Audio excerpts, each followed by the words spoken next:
o'clock exactly, so I think I will start. So, we're in the period of medieval period of, we're going to be discussing, we're going to go now into the time period of the Tosfos. I'll explain who they are and some of the key personalities of this 12th and 13th century. But I wanted to get the background. I wanted to the milieu in which the Tosfos existed, and when they did their learning and wrote their great works. I felt it was very important. I think it's not done in a vacuum. We live today in America and we're in the middle of a pandemic. So I think it's important just to recognize, what's going on in the world during these 12th and 13th centuries. So we want to know what the economic life is, what the social life is, and of course, what the political life is. And because these are all going to impact these individuals regardless, even though we say, obviously, anything dealing with the study of Torah, it's eternal. But still, one cannot help but be affected by the times, in which they live. So today we're going to be discussing the Tosfos. Those of you who've been learning with me for the past several years, that's been my major goal with teaching, Jewish history, is I want to show you how that oral law grew and developed over the centuries. And just as a reminder, so you can fit it all into the proper context of the flow of the writings, up until the time period of the Mishnah, everything was conducted orally. Things were not written down officially. It does not preclude the fact that people were probably writing down some information in scrolls, and I'm sure these scrolls were kept and transferred from one Rav to another, but nothing was officially sanctioned, because the idea was that you should be discussing Torah. You don't have to write down the oral law, and that there's this chain of tradition coming from Moshe, from the time of Har Sinai. He gave us the written Torah, and at the same time explaining it. That becomes then the oral law, Torah Shebaal Peh. So it's only around the year 200, probably around the year 180 officially, when the Mishnah was first written down. So, okay, that's our first time that it was deemed permissible by the Rabbanim. Rabbi Yehuda Hanassi, he was the Rav, in charge of redacting, that would mean editing the Mishnah. So he probably consulted with numerous people in the Sanhedrin at that time. And as I say, I'm sure there were some existing scrolls that they would have looked to, that from a prior generations where people might have taken notes when they were discussing halacha. So the very first document that was permitted to be written down and then to be, sent out to Jewish communities throughout the then known world would have been the Mishnah. Again, just easier to just think of the year 200 CE. And then the very next great work, which was redacted around the year 450, was the Gemara. The two put together, so Mishnah plus Gemara equals Talmud. Okay, so if you look in a particular Talmud, I'll show you, I have one here in a minute, I'll show you. It starts off with several sentences from the Mishnah, and then there's a big discussion of the Gemara. So that would have been the second great work, all right? And again, that's around the year 450, and it is, especially the Talmud Bavli was an enormous undertaking. There was also one in Israel called Talmud Yerushalmi, much smaller work. Times were very troubled in Israel at that time period, so there wasn't as much of a flowering in learning and in scholarship. So the major work is the Talmud Bavli, and again around that year 450, we then go into the time period of the Gaonim. Now, once the Gemara, right, the Talmud was redacted, and right, this becomes the official document on which all later halachic rulings will be based. So even a Rav today who has a problem, that will be brought to him, and he's unsure how to handle it, he will go back to the Gemara, and then he will also look at all the various Rabbanim who might have come after that time period and see what, their thoughts about a particular of a similar incident, and how to deal with it. And the Gaonim are famous. They are from about the year 600 up to the year 1000. They are famous for the fact that they proliferated and made sure that, that the Gemara, the Talmud, would then be known to Jews again in countries all over that then known world, and they would have actually sent, everything was scrolls then, right? Everything's written down. At a certain point, it becomes a codex. A codex it's in book form, but it is still written down, all right?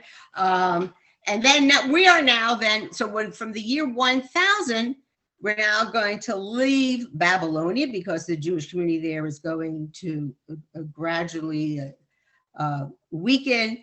There are a lot of economic and political factors involved there. And the main transference of the Jewish world is going to go now to Europe. There are also things going on in North Africa, and obviously any Jews perhaps remaining in some small communities in the Middle East, would also, they were still existing. But the great Rabbanim, right, from this medieval period are going to be the European rabbis. Okay, so I'm giving you a background. Now, we will at a later date go back to Spain. We had started off in Spain, and we talked about what was going on there in the 9th and the 10th centuries. But now we're going to be, emphasizing now what's happening about the Jews of Ashkenaz. And Ashkenaz, well, officially that means Germany, but it refers to both the Jews of northern France. I'm going to differentiate because we will learn about the Jews in southern France. But right now we're concentrating on the Jews in northern France plus Germany. Okay, you all with me? Okay. Now I just want to put Rashi in the context because the Tosfos are going to follow Rashi, and Rashi lives in the 11th century, right? And he, towards the very end of his life, is the First Crusade, which was in the year 1096. But he did his great writings, in that 11th century. And also just to remind you, we had talked also about Rabbeinu Gershom. Rabbeinu Gershom is the first part of the 11th century and was a great leader in the German Jewish communities. So there are two key places in the context of, we're talking about these great Ashkenazic Rabbanim, and that would have been the area mostly around Alsace-Lorraine, and then around the Rhine Valley. Will spread beyond that, but those are the key communities at the beginning of this 12th century. So Rashi wrote commentaries on both the Gemara and, of course, on the entire Tanakh, actually. He had his great commentary on the Gemara is the first body of work that he wrote. So he wrote this when he was, a bit younger man. As he became, matured, that's when he began his great work on the entire Tanakh. And of course, you cannot learn Chumash without Rashi. I mean, he's just, from there you can go on and learn other Meforshim, but he is like the most basic source that we turn to.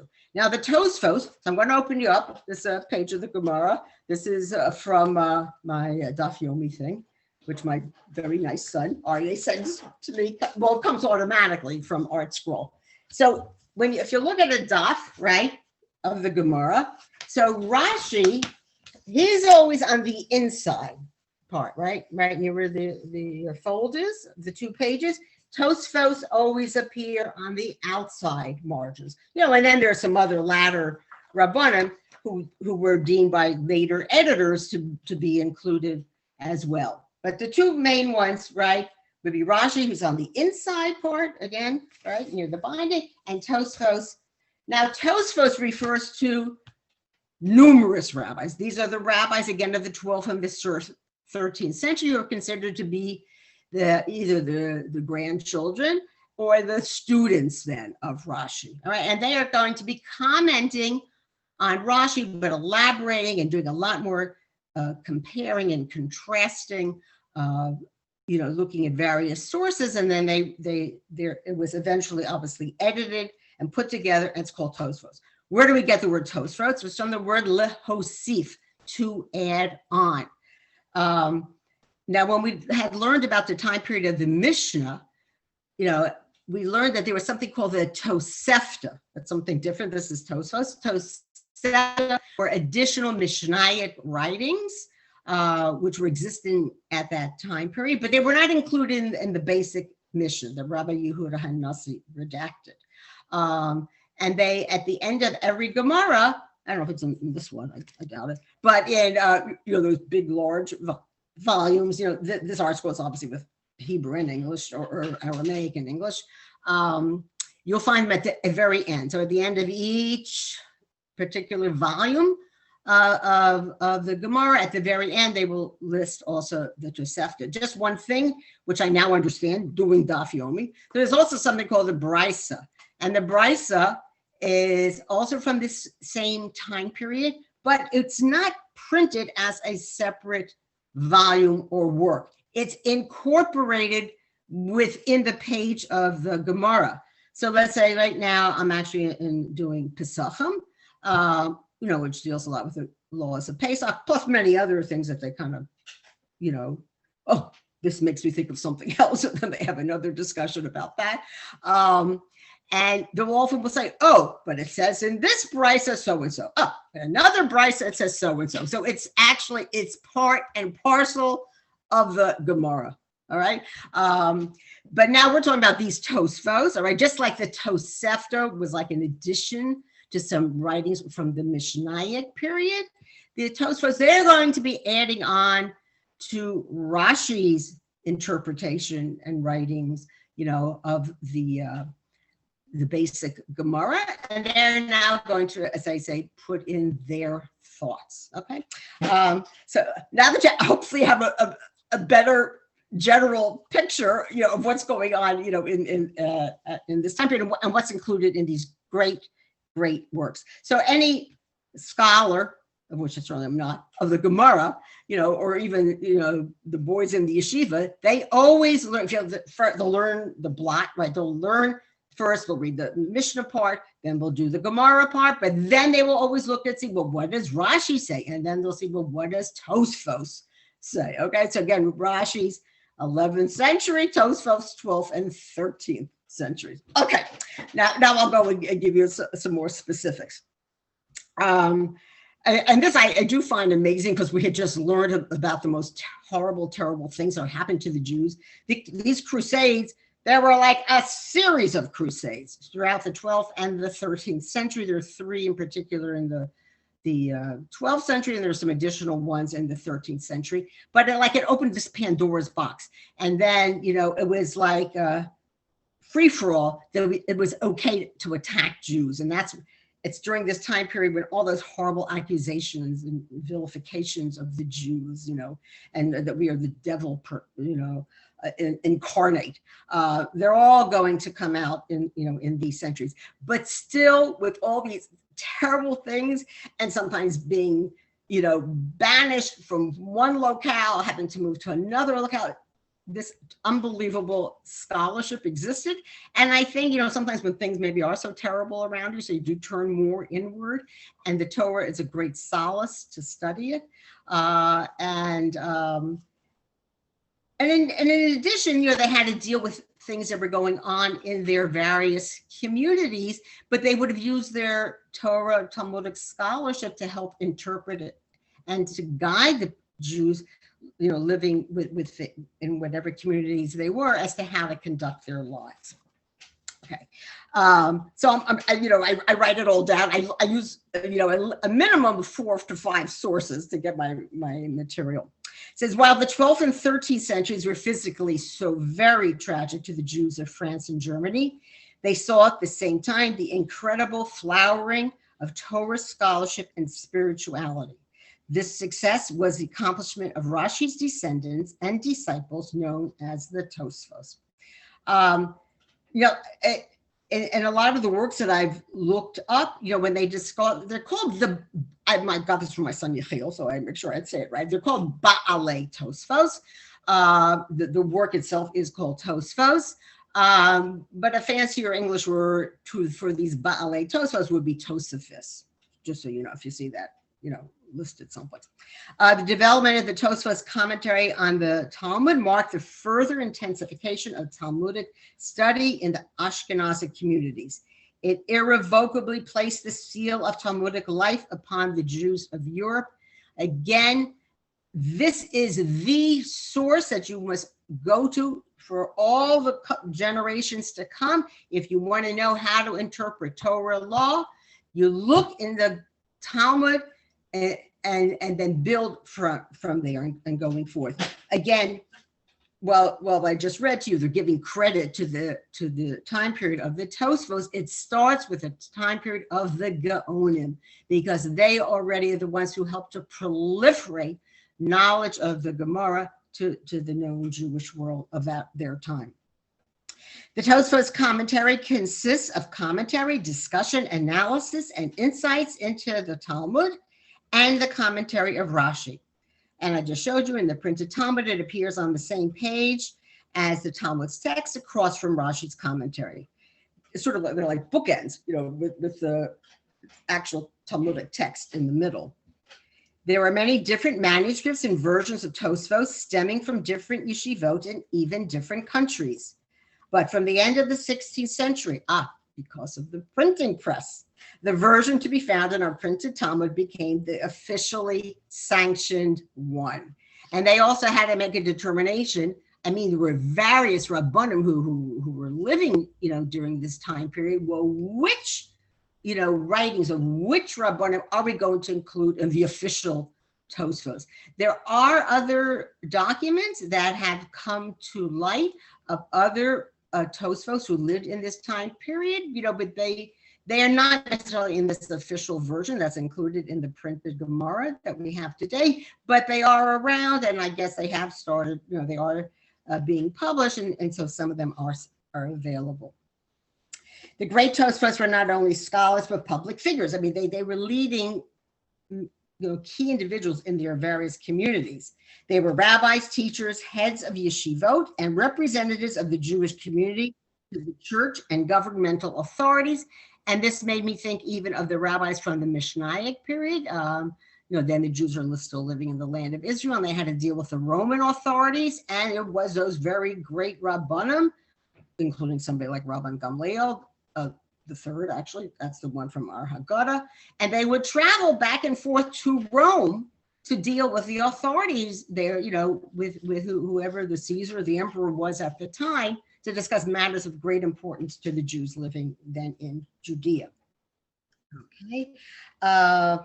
Above all else, they were the scholars who expounded the Talmud and made it understandable, stimulating and challenging to the general Jewish world.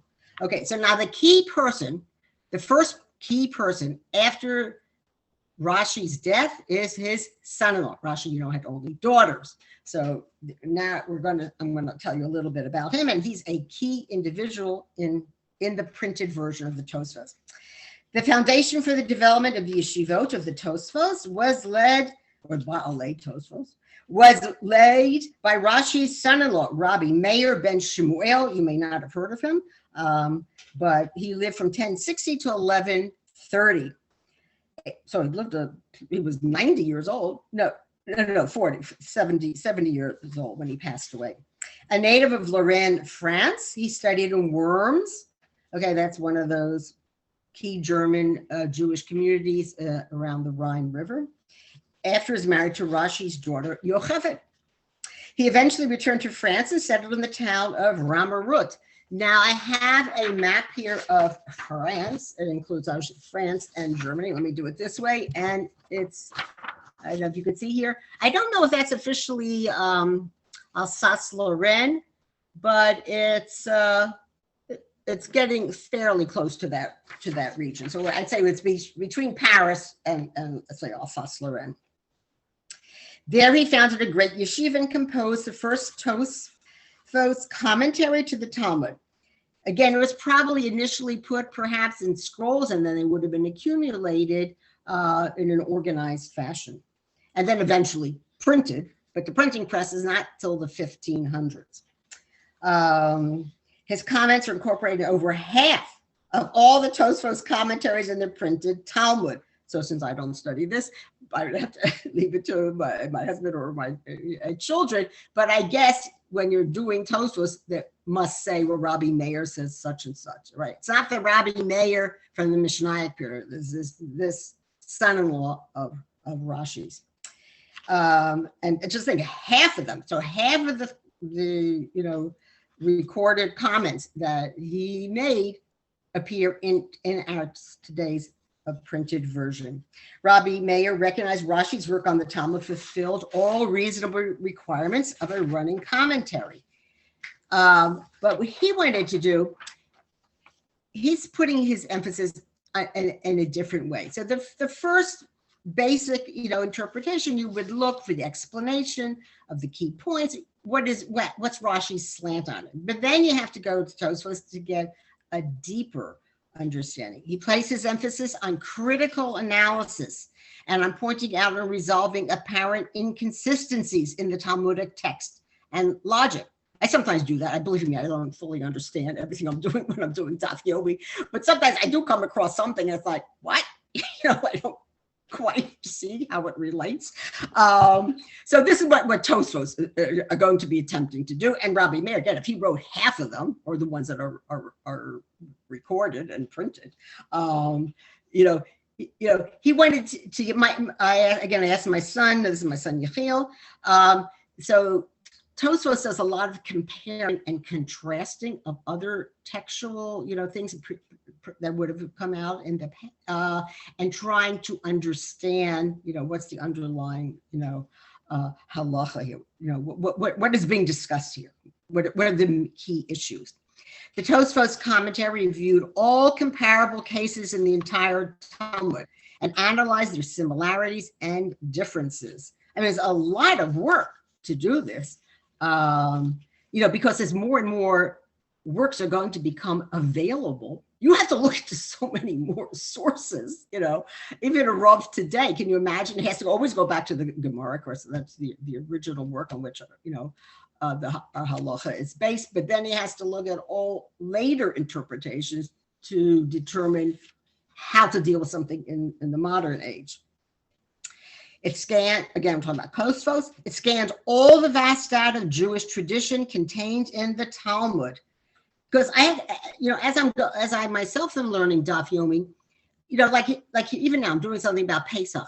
But, in another Gemara, which might be major topic, might be something else, they also will discuss something about Pesach. So, you got to really collate all the references and throughout, all the various, Gemaras that do exist, and then try to bridge and try to come to understand what's going on, and then they brought forth the necessary breadth of knowledge to the studied page. Okay, this scholarly direction was imparted by Rabbi Meir to his disciples. Most importantly, to his sons. He had 3 sons, all great Talmudic scholars. I'm going to discuss 2 of them more at length. One of them, I'm sure he was a great person, but he's not as well known. Okay, so the first one is his son Rabbi Shmuel, who is known as the Rashbam. I will talk about him in more length. Rabbi Yitzchak the Rivam, I'm not going to talk so much about him, and Rabbi Yaakov Rabbeinu Tam, who is like the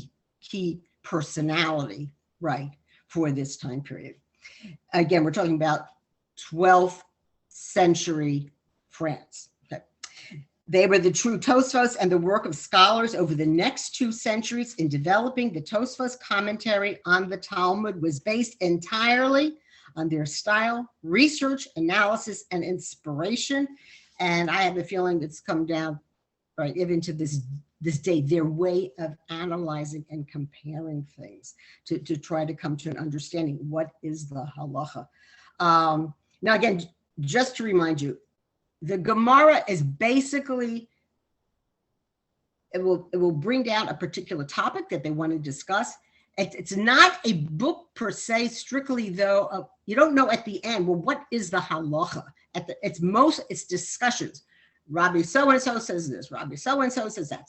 Sometimes they include Rabbanim from Bavel, sometimes they include Rabbanim from Eretz Yisrael. They would, exchange views, and they're both opinions of Rabbanim from both those countries are in the Gemara, but it doesn't necessarily give you we call it Pesach Halacha. All right, it's discussions. That's why so many later works, already even starting in the Go in a Cage, people were trying to compile the various halachos and to explain, well, this is what you should do in such a circumstance, et cetera, et cetera. Okay. So now I'm going to discuss Rashbam, okay, who was obviously the eldest son. Now, these are all men of strong personalities. They must have had very, pretty fiery discussions at their dinner table, because you'll see that they were men of strong opinions. All right, Rashbam lived from 1085 to 1174. Right, he lived a very long life. Now, I don't know, do any of you Rashbam sound familiar to any of you? I know of Rashbam because he wrote a great commentary on the Chumash. So when you study Mikros Gedolos, that's like several different meforshim that surround the basic, text of the Tanakh. He is one of the key people. The key ones I would say are, of course, always Rashi, Ramban, Ibn Ezra. There are others, and then the Rashbam, and then there are later people as well. Rashbam studied under both his father and his illustrious grandfather, right? But Rashi was still living. I told you he was born 1085, right, I'm trying to say 1096. Right, was the first crusade, right? And Rashi dies in 1104. Okay. At a young age, he became a recognized Torah authority. He as you know, good genes there, right? Brilliant people. He disputed Rashi concerning biblical interpretation and halacha, right? So as I say, he was a very strong individual in his own right. Maybe Grandpa Rashi said so-and-so, he disagreed, and he was not afraid to, write this down. Rashi actually conceded to his arguments many times. After Rashi's death, Rashbam left Troyes, that's, in France, and settled in Aramarut, right? This other community where his father, where this Rabbi Meir already was. And there his father had headed a flourishing academy or yeshiva. He is known to have also visited Caen, I hope I'm pronouncing it right, Caen, and Paris. Again, there are Jews living in all these communities. He earned, but Paris is not a center of Torah learning. So, we know it exists, right? And the king is there, and that's his capital city, but the great scholarship is taking place to the east. He earned his livelihood as a merchant of wine and wool. Again, wine, I guess he inherited that from Rashi. Remember, we know that Rashi had vineyards. And he owned his own vineyards and flocks of sheep. Now, they don't know, even with Rashi, I don't know that he actually, bottled the wine, that he made the wine, but he did have vineyards, all right? You can buy the bottle of Rashi wine, and you might think it's coming from offshoots of things that Rashi had planted. Who knows? Rashbam strictly adhered to the principle that the interpretation of Torah must always be approached on more than one level. All right, I think we would all agree with that. There is a responsibility to interpret a verse in its plain, literal sense whenever possible. But this is his difference, because if you study Rashi, if you pay attention, he's basing a lot of his interpretations on the Medrash, all right, which are going to elaborate on the stories or even halachas, as we do in the 5 books of Chumash. He also wrote commentaries for the rest of Tanakh, but we'll concentrate on Chumash. But his grandson says, no, let's emphasize the Peshat. What is the word? Just as, and in its context, come to an interpretation of the sentence. He said, one must not forget the essence of Torah, and it has to be interpreted using the 13 principles recorded by the Tana, Rabbi Yishmael. And again, this is the beginning of Yeshachar's davening. After you say brachos, before Baruch Shamar, there is a paragraph there. And these are the Yud Gimel Midos of this Rabbi Yishmael, and it's like Kal V'chomer, and there are other few key ways, again, comparing and contrasting various words and in what context they're being used, and that's how you come to an understanding of what that word means. All right. In his monumental Torah commentary, Rashbam stresses the plain meaning of the text more than any of his predecessors. He combines the literal translation with a clear, simple interpretation, avoiding any extraneous matter. So he certainly would not have looked into the Medrash to help him understand and interpret the words of the Chumash. He was most critical of the biblical commentators who came before him, accusing them of stretching the literal sense too far. Rashbam's commentary on the Torah is the only one of his commentaries on the Tanakh that has been preserved in its entirety. So again, I told you he would appear in the various versions of the Mikros Gedolas, but one that would include numerous, Mefarshim would include the Rashbam as well. Several of Rashbam's commentaries on the Talmud have also been preserved. Okay, so just like his illustrious grandfather who wrote commentaries on the Chumash and on the Gemara, he apparently did also.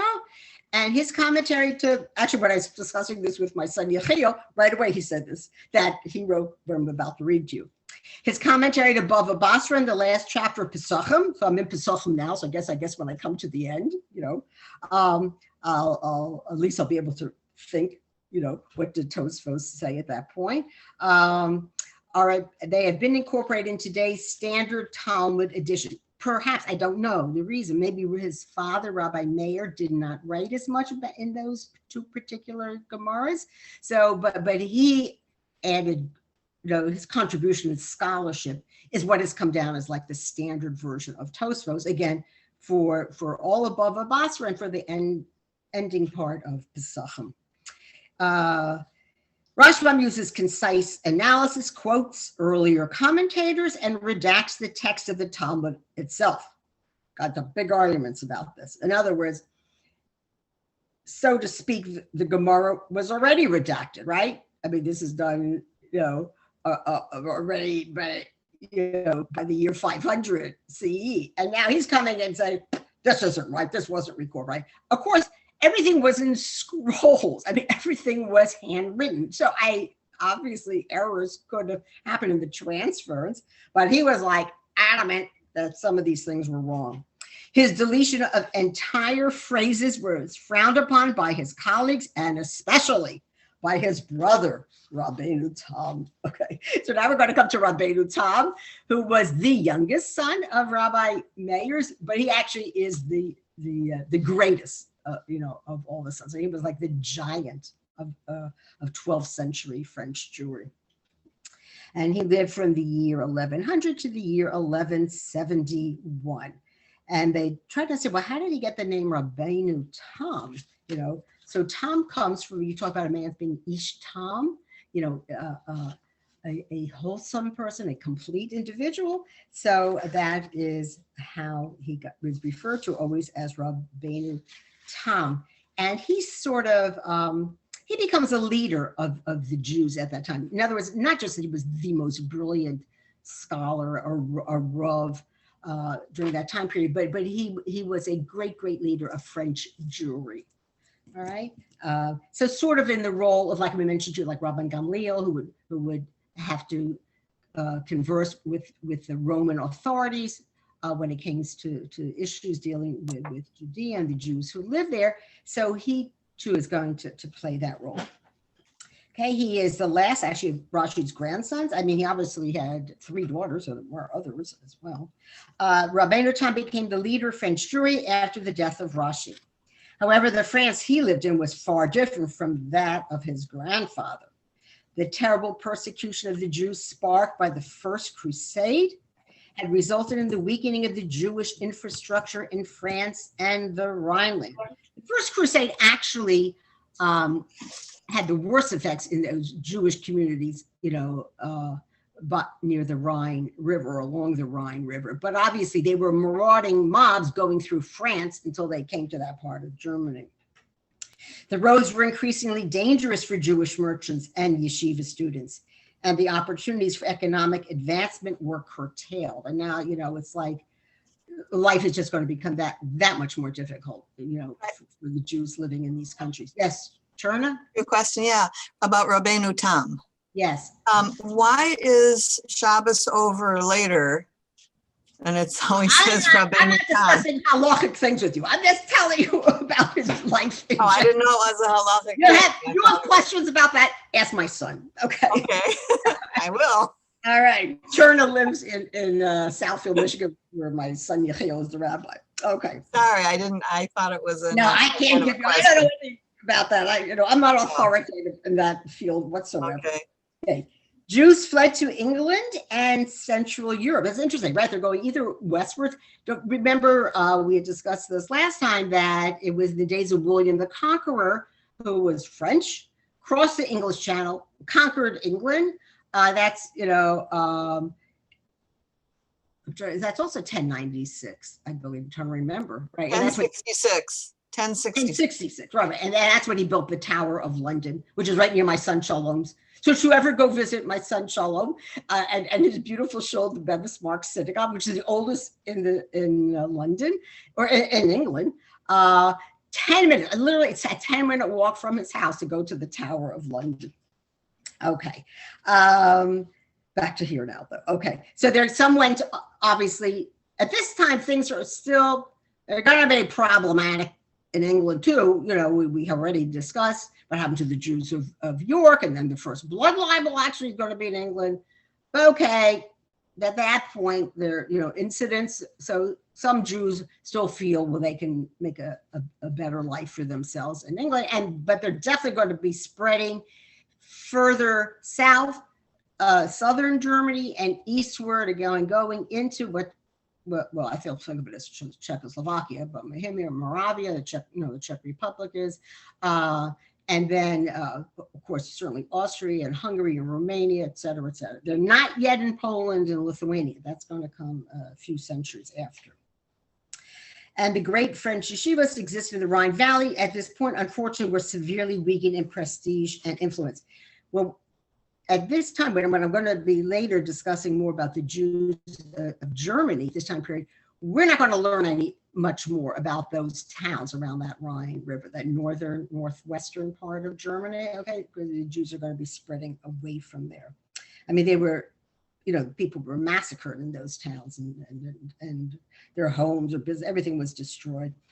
What Rashi had built was now threatened with destruction. Rabbeinu Tam, his grandson, now stepped into the breach, saved what had been achieved, and even expanded upon Rashi's work. Okay. In post-Crusade France, the only way for the yeshivas to be saved, for new halacha questions to be resolved, and for the Jewish community to be unified in the face of difficult outside forces was for a strong and definitive leadership to emerge. And so much, if you study history, history changes very often. Of course, there are always economic and social factors involved, but because of certain key personalities. You think of Charlemagne, we're talking about the 800s, of France, sort of late about Napoleon, right? And closer to our own days as Stalin and Hitler. I mean, these were the individuals who changed the face of their countries and the world, sort of are coming in more into modern times. So Rabbeinu Tam, even though we're going to be viewing him as this great Baal Tosfos, this brilliant scholar, and he added so much to Jewish learning, at that time, and interpretation of the Gemara, but he will become a political leader of the Jewish people. And, and in his role, he will have to deal with the various, authorities, be it church or monarch, right, in France. He was a wealthy man engaged in the wine business. I guess that certainly runs in the family, finance and loans, and he also served as a broker in the diamond trade. Now, I got this, I told them in different sources I look. I don't know how they know this, but it must be written down or recorded somewhere that they wrote this. He came in contact with many of the great non-Jewish noblemen of France, and being a shrewd judge of character, successfully negotiated with them for the benefit of the Jewish community. and for individual Jews. I mean, even just like for yourself in, in smaller Jewish communities, it's often, they're just certain key people. They again, I think it's their force of their personality that they can command the respect, of the outside world, and they will then, be the go-between, so to speak, with who is ever the head of the secular government, right, and their own Jewish community. His scholarship, his Torah knowledge, his halachic prowess made him the community's unquestioned leader. Rabbeinu Tam restructured many communal customs, strengthening those that he felt to be correct and decrying those he felt to be detrimental to Jewish law. I mean, this was no shrinking violet. He was a very forceful figure, and he was not afraid to speak his mind. My Zaydo actually was like this. He had a very strong personality. So sometimes my mother, we'd be carrying on. She said, "Oh, you have that silver trait." We would have a lot of arguments. He fought for what was right as he saw it in the light of halachic tradition and the practical circumstances of his society. He's going to weigh everything. What is the halacha? I mean, what is going on in society today, and how can we now reconcile these two factors? He was aware of the difficult economic situation of his fellow Jews and took this into account in his rulings. Again, this I learned from my father. It's easier sometimes to be mekel than to be machmir. A true scholar is one who can be mekel and is not afraid to say that. So it's much easier just to be machmir in this, machmir in that. But if you take, the easier approach, and obviously with forceful arguments to back up your reasoning, but you actually will be a greater scholar. He was also aware of the spiritual chaos that crusades had brought into Jewish life, and he dealt with the matter of converts, right?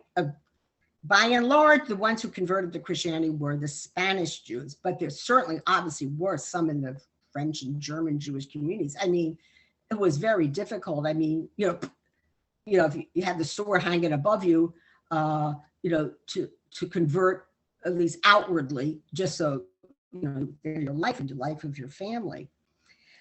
So both those to and from Judaism, there definitely were apostates, and we will learn for sure some key ones, especially in the 13th century, and how are we going to deal with these individuals? But he dealt with them firmly and yet compassionately. He also dealt with new questions of interest and usury forced upon the Jewish community by an increasingly hostile non-Jewish society. This basically becomes like the only occupation left to the Jews. You couldn't do this, you couldn't do that, you couldn't become a member, of the guild, you couldn't own land. The trade is being taken away now by Christian tradesmen. So how are you going to earn a living? Okay, so this is how we're reduced to just certain key pursuits. In the midst of the wrenching upheaval that rocked the Jewish community, he was the rock that would not budge. Okay, I'll give you a little bit more about Rabbeinu Tam.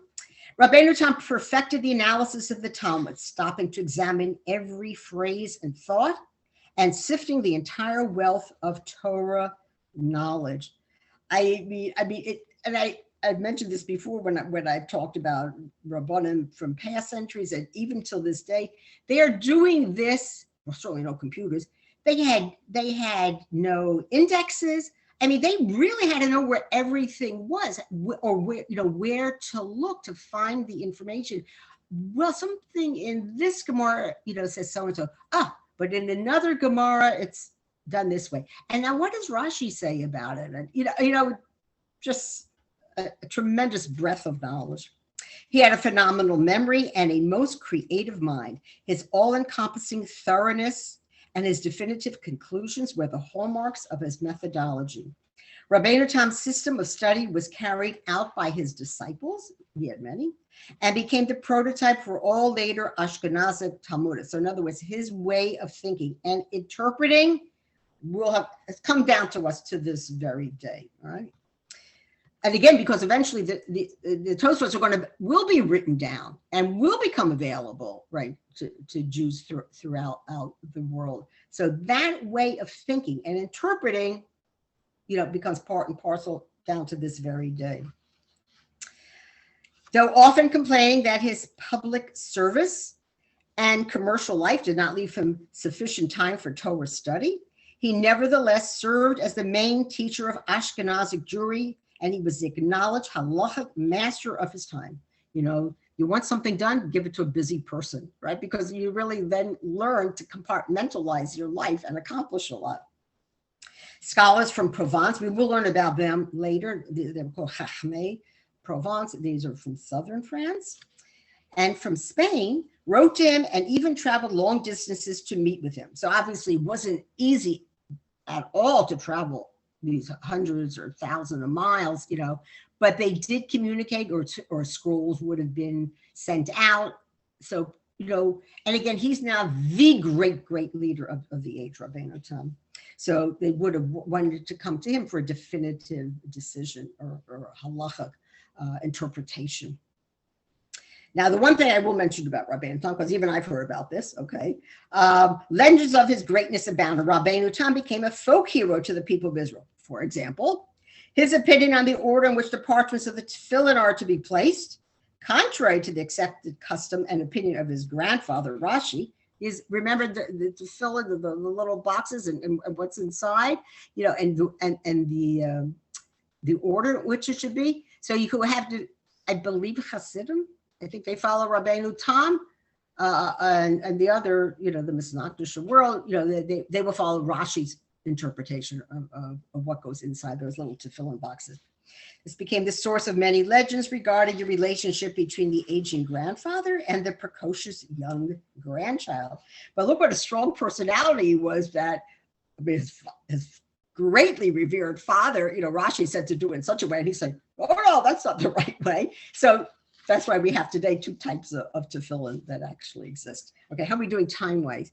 I'm almost finished here. I'll just one more work that he wrote. Obviously, he contributed, and he's mentioned, of course, in Tosfos. So just remember, half of Tosfos are the words and works of his father, right? Over this Rabbi Meir. Okay. Rabbeinu Tam also wrote a halachic work, and it's called Sefer HaYashar. And this work, although it has come down through the ages in imperfect fashion, remains a source of scholarship and inspiration. He also wrote this, so interesting, he wrote poetry and liturgical pieces, sort of like a Renaissance fan, you know, who was so skilled in so many areas. However, his true legacy to Israel and posterity was the defense of Torah life and scholarship. He was also responsible for educating a cadre of disciples who became the leaders of Ashkenazic Jewry after his death. Again, so it will be both France and Germany. It is said that Rabbeinu Tam produced through his yeshiva in Ramarut 80 Tosfos of note, plus other disciples without number. Okay. Apparently, some of his piyutim that he wrote are part of our liturgy. I don't know, I'd have to pay attention when we're saying some of them, you know, to which ones they give credence to Rabbeinu Tam. Okay. And, you know, part of his theme, you know, in his attempts, you know, in his writings, that he was dedicated to explaining, preserving the transmitted versions of Talmudic texts, you know, which were authentic. He devoted himself to justifying apparently difficult textual readings. Okay. And so I'm going to leave it there. I have a little bit more, but next time I think I'll do that. I'll tell you what happened at the end of his life. Actually, it's a bit tragic. And then we'll go on to what else happens at this time period in France, and then who were some of the later leaders. But Rabbeinu Tam was a key individual, right, in the 12th century France. So I hope all of you are well. We should all stay safe and healthy till we can get that vaccine and travel once more. I mean, I can't tell you how much I miss my grandchildren. I have not seen them now for over a year. It's really pretty horrible. And even my children, my daughter, whatever. But, you know, I figured maximum, I hope, 6 more months. You know, I'd rather be safe, you know, and not take chances, God forbid, you know. Right. And right, I mean, I'm not getting on a plane, and I don't, you know, I don't want to do long distance driving. You have to stop in and out of so many, you know, rest stops and Rest stops, hotels. Yep. whatever. That's So, why we're not coming to Florida. yeah, just have to grin and bear it, as I say, another 6 months, please God. And we should all just say, our entire families, all of Am Yisrael, the whole world, right? Everybody. Malka, can you tell me, are your notes online? I know a The lot of thing is, I would have to, if any of you want the notes sent to you, you would have to please send me your email address. So, I'd be more than happy to do that. So my email address, if you want it, it's malka.morris@gmail.com. So if you just send me a request, I'd be more than happy, because they're all on my computer. I've saved them, in word processing, and I can very easily send them to you. Again, those of you who actually live in Century Village, I send them to the shul office. Andrea prints them, and then she says she leaves them out on some table that's somewhere outside. Okay, and you don't have to go inside the shul. You can just pick them up, just drive by outside, and pick. And I always want. Malka, I love the class. I'm sorry, what? Thanks, Malka. I love the class. Oh, thank you. Yes. It's actually great for me. I'm learning so much myself. So I'm more than happy to do this for all of you. And I'm so glad Karen from Rochester. We need you back here. We're becoming a national group here. Yes. It's very exciting. So Thank you very much. Thank you. Val and your whole families. Only good things for the future. Amen. All Amen. right. Bye. Be well, everybody. Bye-bye. Yeah, bye. Hello. Bye.